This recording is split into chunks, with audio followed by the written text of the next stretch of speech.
वशिष्ठ जी कहते हैं पुण्य पुरुष कहूं मही सुख छाई। तो दशरथ जी आपको तो जीवन में सुख मिलना ही है क्योंकि आप पुण्य पुरुष हैं। आपको क्या कभी है? पुण्यात्मा पुरुष के लिए पृथ्वी सुख से छाई हुई है। जैसे नदियां समुद्र में आके मिलती हैं, हालांकि समुद्र को कामना नहीं होती कि नदी मुझ में मिले, ऐसे ही दुनिया भर के सुख पुण्य पुरुष में नदी की तरह उसके सागर रूपी व्यक्तित्व में आके मिलते हैं। अब यहाँ मानस एक नई बात बोल रहा है, अगर आप पुण्य उजागर कर लो तो आपको सुख तक नहीं जाना है, सुख आप तक आएगा। बड़ा जमीन आसमान का फर्क है। हम सब सुख के पीछे दौड़ रहे हैं, सब सुबह से नींद खुलती और रात को सोने तक हमारी पूरी छलांग पूरी दौड़ सुख की तरफ है। लेकिन ये कह रहा है ऐसा भी हो सकता है कि आप सुख की ओर दौड़े ना, सुख आपकी ओर दौड़ने लगे, बिल्कुल ऐसे जैसे नदी सागर की ओर चलती है। ऐसा भी होता है, आप करके देख लो।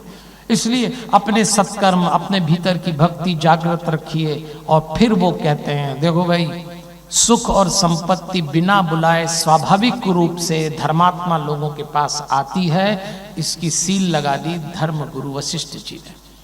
तो मुझे तो बहुत अच्छा लगता है ये सुन के कि हम लोग अपना धर्मात्मा होना बचाएं, क्योंकि वशिष्ठ जी गलत नहीं कह रहे हैं। वो कह रहे हैं सब चली आएगी। और यहां तक कहते कहते उन्होंने कहा केवल आप ही पुण्य पुरुष नहीं है, सुर से भी तासी पुनीत कौशल्या देवी, आपकी पत्नी भी बहुत पुण्यात्मा है, आप दोनों पुण्यात्मा हैं। तो आपके यहाँ तो ये सुख आना ही था, तो अब आ गया। अब अपन तैयारी करते हैं, धर्म सील पही जाही सुहाए। आपको कोई प्रयास नहीं करना है। जिस दिन आपके भीतर का धार्मिक व्यक्तित्व जागता है फिर आपको नहीं चलना, सुख को आपकी ओर चलना है। ये भी एक प्रयोग करके देख लीजिए। ये मानस का बड़ा मौलिक प्रयोग है।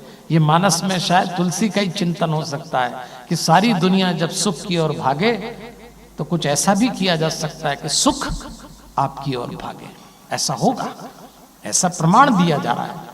इसलिए हम लोग कोशिश करें और सुख को अपनी ओर लाने का एक बहुत छोटा सा फार्मूला है, जरा मुस्कुराइए।